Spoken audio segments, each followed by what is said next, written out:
I'd like to say thank you to Smitty from the Fantasy Football Show and SleeperU.com for coming on my podcast for about 40 minutes and talking fantasy football. If you don't already, make sure you go check out all his pages, link in bio, and please enjoy. Welcome to the Prophet Podcast, everything NFL and fantasy football related all season long, with your host, Calvin Wright. I just wanted to talk about some of the draft. I mean, it seems like the draft was forever ago, but it's only been a week, and a lot of a lot of people are asking thoughts on the draft. Any players that underhyped by the media that we're looking at as potential fantasy stars. Sure. Okay. I'm ready whenever you are. All right. Well, yeah, let's get into it. So starting at quarterback position, one of the questions I've been getting is how many games do we think that these rookie quarterbacks are going to start, whether it's Burrow, Justin Herbert, Tua Tagovailoa. How much do you think we'll see of them each this season? Yeah, good question. And I think a lot's going to depend on how fast, these rookies can get used to their offenses. And if we don't have an offseason even close to what, a normal rookie would get, it's not going to be the same. But we're going to see a slow introduction of these rookies and maybe really slow starts, which could be in the end good. Maybe we have less rookies hitting rookie walls. Maybe Jonathan Taylor doesn't hit a rookie wall because he's eased into it. Maybe Clyde Edwards-Helaire stays healthy when he wouldn't have. Who knows what could happen. But I think expecting week one domination out of any rookie is going to be people are going to be disappointed if they're thinking like that. Burrow, I think, is in a really good shot position to play right away, obviously. So I think case by case basis, everybody's going to have a different opportunity. And I think Burrow's going to be shoved into the lineup, but other quarterbacks, honestly, it's going to depend. I could give you an answer, but until we know what kind of offseason we're looking at from here moving forward, it's so tough to know. But Burrow, I'm not a big Mixon fan. I'm not sure if you're high on Mixon, but I feel like the same kind of start he had in the beginning of last year, he might have again this year because of the 8-man fronts. He might see people are going to make Burrow beat them. And he might, in time, but I don't know about right out of the gate. A lot of great quarterbacks struggle here and there as rookies, so it's not going to be unusual to see him not doing, what we'll eventually call Burrow things. I think Burrow will be good, but, to start it out, he might be learning. Definitely. And I was thinking about that actually the other day about drafting players on these teams with the rookies, because like you said, the offseason, it will be different. We're not sure exactly how, but we know it pretty much will be different. And yeah, if they can't play preseason, if they don't get the training camp experience, then drafting players with rookie quarterbacks, we may want to avoid drafting them and trying to buy low on them, week 4 or 5. Just like Mixon, we did last year with Mixon. Yeah, and even good. I'm totally no Mixon. I'm totally no Fournette. And now with today's news about the Jaguars declining his 5th-year team option, people are starting to get on board with the no Fournette mindset that I've had for 3 years now. I was wrong last year, but I was right the year before. I think I'm going to be right again. Yeah. Last year it was kind of an anomaly year for him. The receptions he got, I don't think is going to be something he's even going to come close to. Not only are they going to have a different type of offense that isn't going to throw the ball to the running back that many times, changes in Jacksonville this year, but the team doesn't want him there. They're potentially planning to move on, and that's evident. And they might trade him still, but no one will take him. And there's a reason they won't take him. He's a locker room problem. He makes bad decisions on and off the field. They wrote him off in January of last year and said, this is it, man. We'll give you another chance. They gave him another chance. Went out and got that 100-mile-an-hour speeding ticket immediately after, which in itself is a dumb thing to call out, but it shows this guy isn't taking it seriously. And if the team doesn't want him there, who's going to say that he's going to get all the work in 2020, even if he's there? I'm staying clear away from Fournette in 2020. But Mixon, I'm going to be the same stance, but maybe Mixon is a buy midseason guy again. So that's a good point. I'm not going to close the door on him, but I'm certainly not drafting Mixon at 12, 13, 14 overall where people are taking him when, there are just safer players. It's more about me liking players better there than hating Mixon completely. Yeah, I agree with that. And same with Fournette. Yeah, he's been on my no draft list after he screwed me over one week when he missed a team photo op or something, and he just didn't play that week. And then injuries aside, but yeah, he was I think number 5 in receiving yards for running backs and number 5 in receptions, but also number 3 in drops. I think he was really kind of forced into that receiving role, and I don't see him having that productivity once again in that role as a receiver. So PPR, I think his numbers from last year were probably pretty inflated. Yeah, I just think there's just so many red flags with Fournette. There's just, Yeah. like I said, the injury history too, or the injury potential that he has. He's a big, aggressive guy that you could say, oh, well, he didn't get hurt last year, but he's an aggressive runner that was already tagged by a lot of people as being injury prone. So with his style of play, with the fact that the team doesn't even want him there, the fact that they've been trying to trade him, and the fact that he makes horrible decisions on and off the field, it's just a bunch of red flags like coming into one. Like, why would you risk your high second round pick on that player, but then rip on somebody for taking Pat Mahomes early at pick 15 or something like that, when Pat Mahomes could lead the entire league in fantasy football points? Yes, you could go late at QB and do some kind of cool creative build that trumps that. But my point is, Fournette is a risk. Mahomes is not. Why is that crazy of a debate for people to take Mahomes over Fournette? So Yeah, Fournette, he came in 2017. He's missed 9 games due to injury and then several for off the field issues. And I like the point you bring up with the quarterback, because I've been all over the place on where were we drafting Lamar Jackson or Mahomes, because so many people they learn fantasy and the number one rule is wait on the quarterback. You can get Kirk Cousins in the yeah, 18th and I round. hate that. I hate that rule. I hate it. I fight against it every offseason. Every single offseason, I fight against that trend of don't draft a QB early. But I always in that argument every single time. If you go back and look at anything I talk about, maybe once I've not said it or I got cut off or something, but I always try and piggyback that statement that I love drafting Mahomes and Lamar early in some of my builds. I will follow that up with, I also love waiting, because I feel in, sleeperu.com, my site, I'm all about finding those sleepers. It's a university of sleepers, essentially, Sleeper U. And Pat Mahomes was my number one bull prediction in 2018. If you don't wait on a QB, you can't do that game as well. You can't play that game and find the next breakout. Lamar was not taken early. Mahomes was not taken early. These guys fall late, and so there's something to waiting on a QB. But not everybody's good at grabbing QBs late like that and getting that player. And if you struggle at the QB position, you need to recognize that. And all these people telling people that they need to draft a certain way when you don't even know what draft style best suits that fantasy owner, that's dumb blanket type thinking. If you are good at landing running backs and wide receivers late, you always play the QB carousel game and get screwed, then going Mahomes is a good move for your type of draft style. So both styles are great. You can win 100,000 different ways in fantasy football. I'm going to own Mahomes at second round value. I'm going to own Lamar at second round value and let people laugh in my face that, oh my God, you're some expert and you're taking a QB early. You're not supposed to take your QB early. And I say, who says? Because you have data that supports both avenues.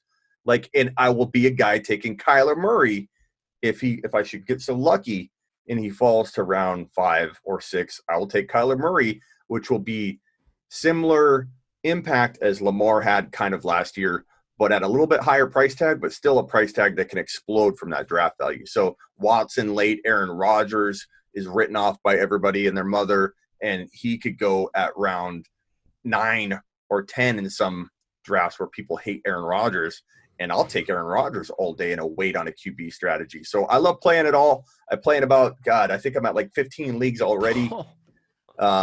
And sometimes that doesn't get fun for me because then I can't set lineups and I end up losing that league because I just can't keep up with it. So Yeah. sometimes I get myself in trouble, but I try out enough approaches and I keep doing that so that I can test a certain build and tell people, hey, I actually love this strategy. I love my team.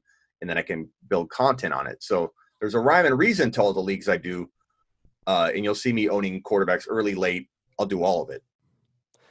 Now, who's your favorite late round quarterback that besides we know everyone's talking about, Lamar, Mahomes, Kyler Murray is kind of the big three. Is there a quarterback that you think may fall even farther than, rounds 5, 6, 7 that could potentially be sort of a league winner? Maybe not on the scale Mahomes was or Lamar, but could potentially have that huge impact. So we're talking about redraft, I assume. So Yeah, I'm going to redraft. say that there aren't quarterbacks to that, like at that caliber in this 2020 pool. There isn't a Lamar hiding that I feel is like Lamar like. Kyler Murray is that, but he's ranked number 3 or 4, so Hmm. you can't really use that. But his ADP is still very, very good to where he can explode from it at sixth round, fifth round, Definitely. whatever. But I think the one QB or the couple QBs, Daniel Jones, Danny Dimes, I think could be potentially top 6 overall this year. You don't have to pay that, so nobody go drafting him as a 6th taken quarterback. I'm just saying he has that kind of upside. I'm not sure Locke does. He has the opportunity to. I don't know if he has the talent to, but like with Jameis Winston, you'd rank, mid-season on from last year once you accepted that Godwin was a top 5 wide receiver. If you were doing any kind of weekly rankings, looking forward rankings, you would have Godwin 5 or 4 or 5 or whatever. You'd have Evans 6 or 5, and then you'd have Winston like 8 or 10. You'd be like, why can't I rank Winston higher when he's got 2 top 4, top 5 wide receivers?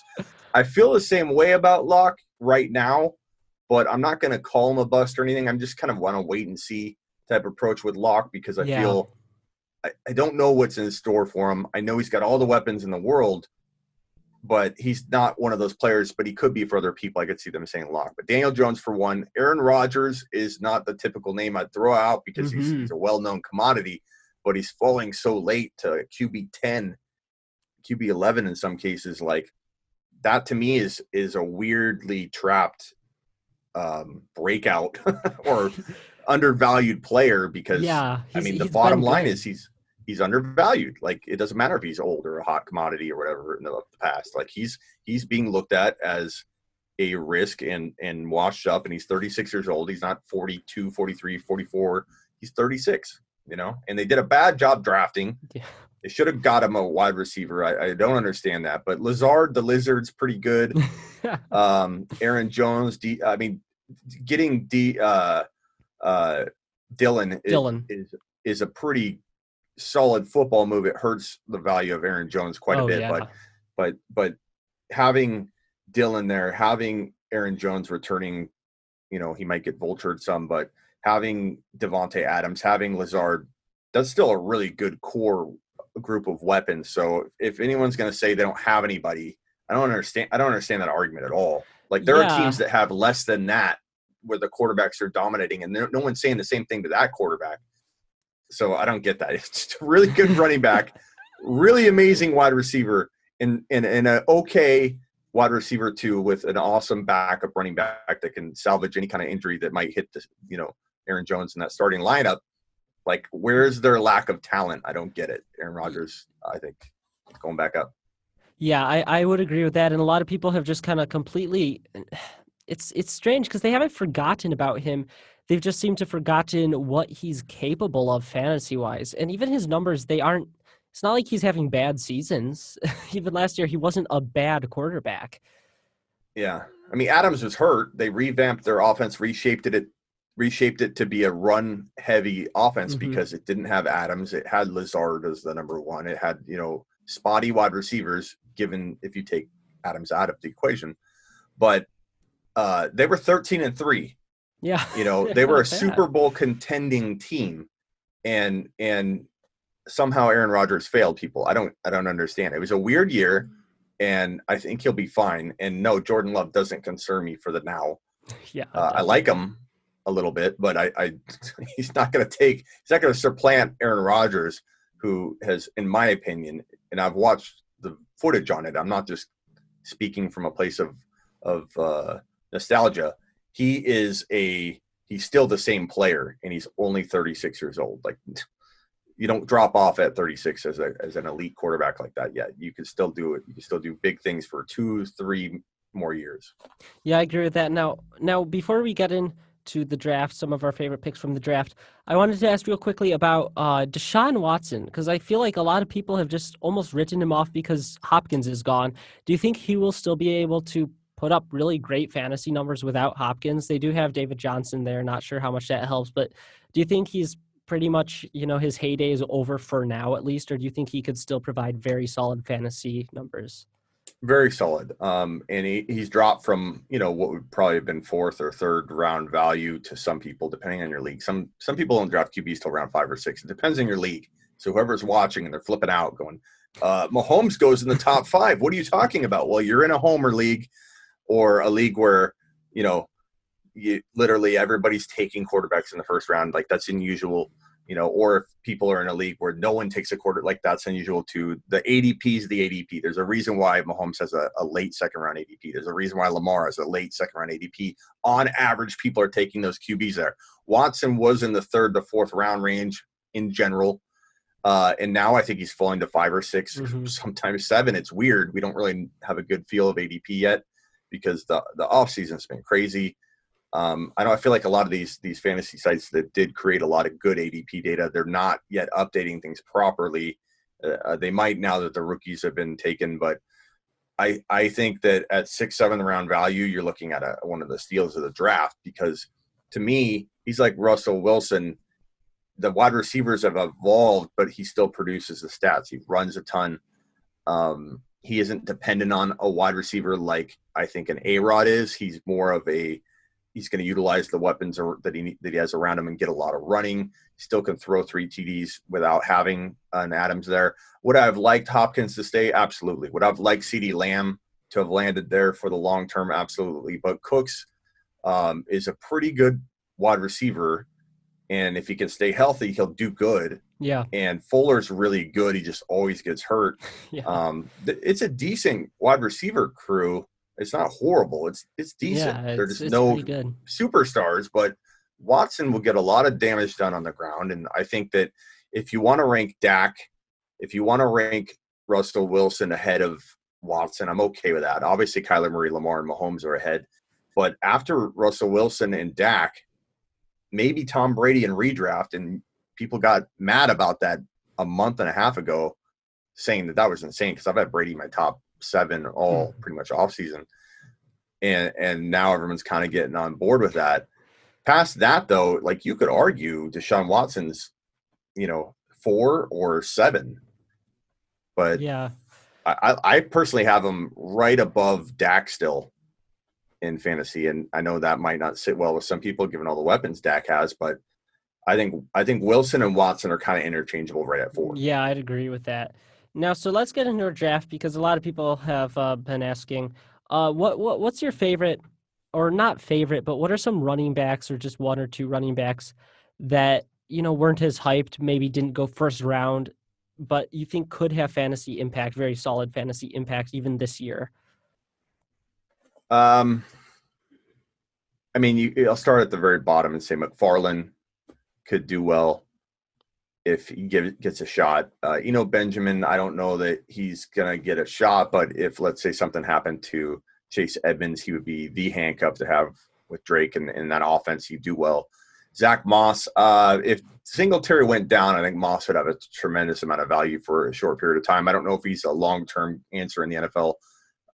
Could just be one of those, like, really good situations that happen for him. But honestly, right up to this point, I'm not like super amped about any of these guys. I think there's reason to be cautiously optimistic to get anything out of any of those guys ever.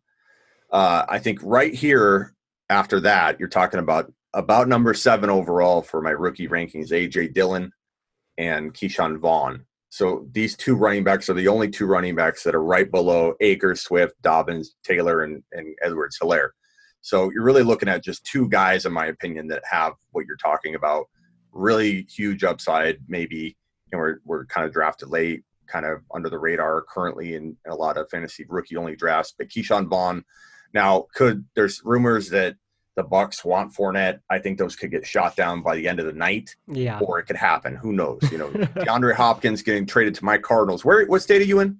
I live in Kentucky, so I Okay. don't, but I'm born in Green Bay, so I'm a Packers fan. But yeah, Cardinals, they're my second favorite team. I cheer for Okay. them.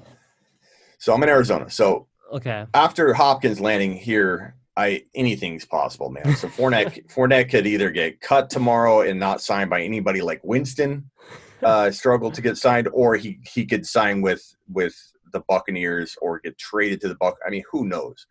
But I think that Vaughn, for now, unless there's a change in running back situation there, Vaughn has really, really sneaky good, maybe running back 2 potential that you won't have to pay that kind of price tag. But he has that kind of hey, he could rise up and be a real find in fantasy football. And Dylan will be dependent on, I think, a couple things. Will they give him the vulture type work right away, or at least by midseason? Then you're looking at a running back that even if he had 400 yards, he could have like 8 touchdowns in that offense. Yeah. Aaron Jones scored 19 last year. I don't think they'll do that again, but they clearly aren't afraid to run the football. And I think that A.J. Dillon, if Aaron Jones went down, which is not that unlikely of a scenario, this is a lazy guy that I had in my top 6 bold predictions for 2019, and said he'd have a breakout year. But I only said that because that was the first offseason he ever took seriously, got ripped. He got shredded. He was completely ripped. And that to me was like, okay, here's a guy that has all the talent in the world, finally taking an offseason seriously. He's bulked up, which I normally don't like a running back to bulk up, changing their body style and way that they play. But this wasn't working for him before that. I'm like, this change has to be positive. And I've liked his talent for a while. But coming off of that successful prediction and big year on Aaron Jones, I'm back in we're in COVID-19 conditions right now. No oversight, no guidance from coaching. I don't know personally, because I've tried to dig around on this, how well he's staying in shape. But I can imagine that a guy that has been lazy for a long time, a guy that the team doesn't, for whatever reason, want to lean on him as the future. And you ask that coaching staff over and over, is Aaron Jones the guy? And they're like, no, Yeah, we're going to go get another running. Like, there's something going on there that they don't believe in him, to be consistent or the guy they can lean on. And so for me, I feel like A.J. Dillon's quietly, because you're going to, in redraft, get him for nothing. In Dynasty, you can still get him at like late second round value. I got him in a third round in one league. I paid 2.01 or 2.03 value in another draft because I reached for him, and I'm like, I don't know if he's going to come back around. So I took him probably way too high. But I feel like this is a guy in Dynasty and in redraft that could literally win your league if he's starting games for the Packers, because Aaron Jones, who can't stay healthy in the past, gets hurt because he doesn't take this offseason seriously or isn't conditioned enough. So those are my 2, Akers, Swift, Dobbins, Taylor, Edwards-Helaire are obviously above those guys, but honestly, not by much on Akers. And I get a lot of hate for my Akers doubt, but there's definitely reasons why I don't love Akers into 2020 and beyond. Now, a couple more. Lynn Bowden. I haven't heard really anyone mention him, but like I said, I'm from Kentucky. I got to watch him play almost every week. And I mean, his college career, it was very weird. We've had literally no quarterback. We had games where we threw the ball like 4 times. So it was a very run-heavy team with Benny Snell in years past. Now, this past year, he stepped in as quarterback due to injuries. He didn't play or start that many games. It was like 8 or 9, and rushed for over 1,000 yards. And he's on the Raiders now, and they've deemed him as a running back instead of wide receiver, which is his original position. And I'm wondering, what type of value do you see him having in PPR leagues? Could he have a role like Austin Eckler? Because he's a great runner, but his original role was as a wide receiver up until last year. Do you think he's fantasy relevant at all, or are you just not paying attention to him with Jacobs there? Yeah, I don't. Let me pull up his game log or his news and see what they're even saying about him, because a lot of it depends on what a team, is thinking when they draft these guys. Because hybrid roles and slash type players are more times than not never in a secure full-time position, either at wide receiver or running back. It's hard to come out of college without like a refined set of skills that you literally became an expert in that craft and come into the NFL where people are just, it's what they do for a living. It's a whole nother talent level. Hurd in San Francisco would be another like example of that. Like, will Hurd ever become, an elite anything? No, he's a utility guy. I kind of feel the same way about this guy, but I wouldn't rule it out. I wouldn't say that he couldn't find a role, but I just don't know. This is the kind of player that you could like a ton based on talent, and then he gets cut, or Yeah. something like that. So I'll leave this one to you because you seem like you've dug into it and seen it firsthand. I honestly don't know enough about him to say one way or the other than I don't really feel like he's on my radar, but I'll give it a look and let you know if I change my mind. All right, thanks. And I'm not sure how much time is left on these Zoom calls, but I thought I'd let you talk about your favorite wide receiver seems Denzel Mims, because he's still pretty unknown by a lot of people, especially those who haven't been following along the off season. So do you just want to talk about Denzel Mims, what you see in him, and if you like this landing spot on the Jets? I do like it from the perspective of volume. There's no competition really. They're going to be playing from behind in the third and fourth quarter. He should mature quickly. Even though I said a lot of these rookies will be eased in, he might be one of the top rookies that won't be because of team need. And so by pure volume, he should have one of the better rookie wide receiver seasons, if not the best. And he was my number 3 ranked rookie wide receiver, but with the constant reminder to everybody watching my content that he could be the number 1. Like, I love him that much. Best catch radius in the entire draft class, in my opinion.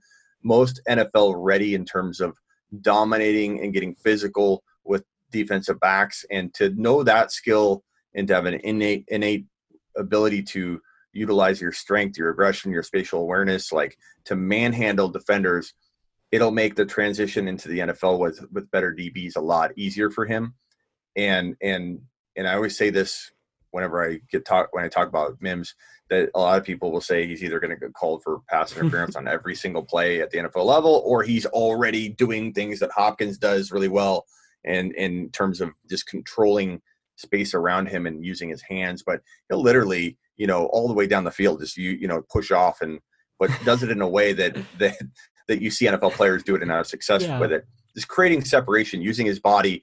There's something you can't teach somebody, at least very easily, as a wide receiver, and that's spatial intelligence. Like Michael Jordan had it in basketball, the ability to just use his body against like momentum to, get himself closer to the basket and things like that. There are NFL wide receivers like Calvin Johnson and a list I could go on and on that knew how innately to control the sideline and a player. And I feel like Mims, like when I watch his film, he innately knows how to dominate space around him and manipulate the different things going on around his catch radius. And it's just, I feel like he's playing a game of Frogger whenever he's on the field, just going in traffic, different than anybody else's film. So if you haven't watched Mims's footage, go on YouTube, watch a lot of his footage. It's like Frogger, and he always ends up at the other side in the end zone.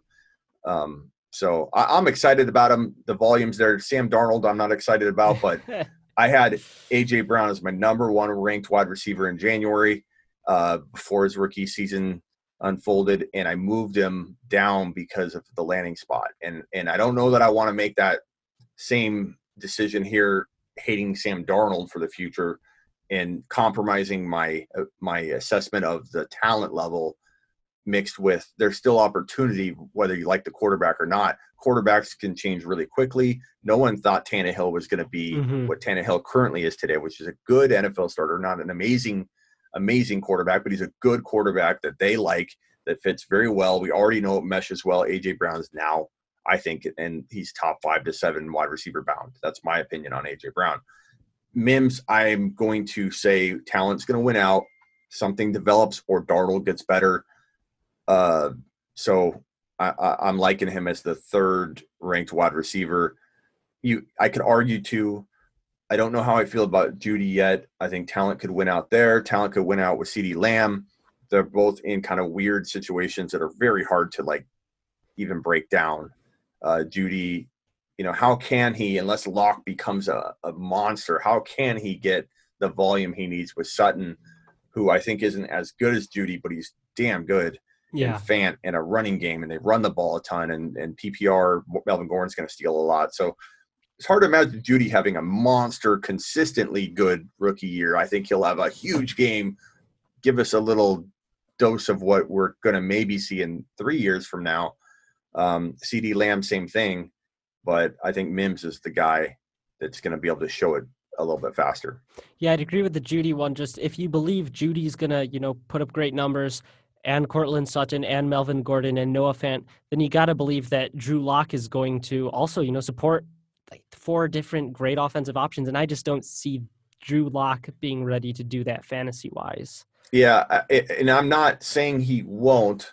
I'm just nowhere near saying that he will. So I'm kind of just like, I'm not trying to play coy with the questions when people give me that question, because sometimes I don't have an answer, man. Sometimes I don't want to just say yes or no every single time someone asks me something. I don't know. I don't have a feel on Locke. So I'm just going to scoot back, watch him a little bit, and maybe I'm late to the party, but at least I'm approaching it right for me. And I'm not ready to call him anything yet. I just got to see more. The only thing I know he knows how to do is rap on the sidelines. And, last time we got excited about a quarterback with his crazy off-field antics, it was Baker Mayfield. And you can trick me once, but you can't trick me twice, Locke. Get your head in the playbook and start, pick up a phone and talk to the guys upstairs about the last play instead of popping off some of your favorite songs. That's a dumb way to look at it, but I'm honestly I'm just waiting to see more from him, and that's not showing me more. Locke, give me more. I agree. Yeah. Crazy antics on sideline, off the field. It hasn't historically worked out amazing. We got, Johnny Manziel, Baker Mayfield. It shows something in the players that there are other things they value. I mean, even Baker Mayfield last year, it's 6 different mustache styles in a game. I know people are going to say this is really dumb observation of you, Smitty, and oh my God, is this how you evaluate talent? You're looking at a guy that's on the sideline rapping a song. I like that song, Smitty. Like, I get that that's dumb, and it's not why I'm predicting, or worried about him, I guess. But it's one small thing that I noticed in Baker: distraction, not focused. Like, do you see Aaron Rodgers doing that? And have you in the past? Does Pat Mahomes do? No, Pat Mahomes is focused on the game. Like, so, I mean, it's a dumb thing, but like, I'm even hesitant to bring it up because I feel like people are just going to look at it in a dumb way. But honestly, it bothers me. It bothers me. Why is Locke, not more? Why is he sitting by himself rapping instead of like absorbing the game? And honestly, it does make me mad. Yeah, I agree with that. I mean, there's something to be said about looking at players as people and not just numbers on a page and stats, and kind of evaluating, like you said with Aaron Jones, just in the offseason, he's been lazy, and kind of getting a feel of who they are as a person, what they value. And because, I mean, you're right, Tom Brady, we've never seen him doing anything like that. No, he's focused. Yeah. He's deflating footballs, and he's focused on the clipboard. And the other thing is, Baker Mayfield just left us out. And I was a believer in him. I'm going to admit, I thought this is going to all come together. I thought similar to Locke, the weapons were there. Like, even if I'm kind of wrong on Baker, he's going to have to do well. Winston did well, even though we knew Winston was half garbage, half just a robot that just throws immediately. Like, he throws another ball before the other ball even hit the ground. That's not fair. He says he can't see street signs with his eye surgery. Yeah, well, just because I get the cast off my left hand doesn't mean I can throw the football with my left hand. So we'll see how much that affects him in a good or a bad way. Maybe that's why he could throw the touchdowns, I don't know. Yeah. But we'll never know because he's not – we won't know for a while because he's not a starter. Yeah.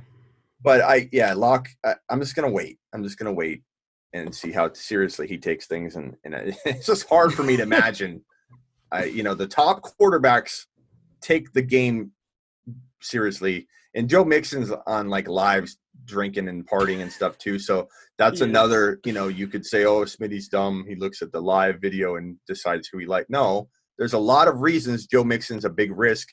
One of them is that he feels like he is not taking – he makes bad decisions. And if you want to say that it's dumb for me to talk about what he did way back in the day where he leveled that woman Oh in that gosh. restaurant and say that's in the past, let it go.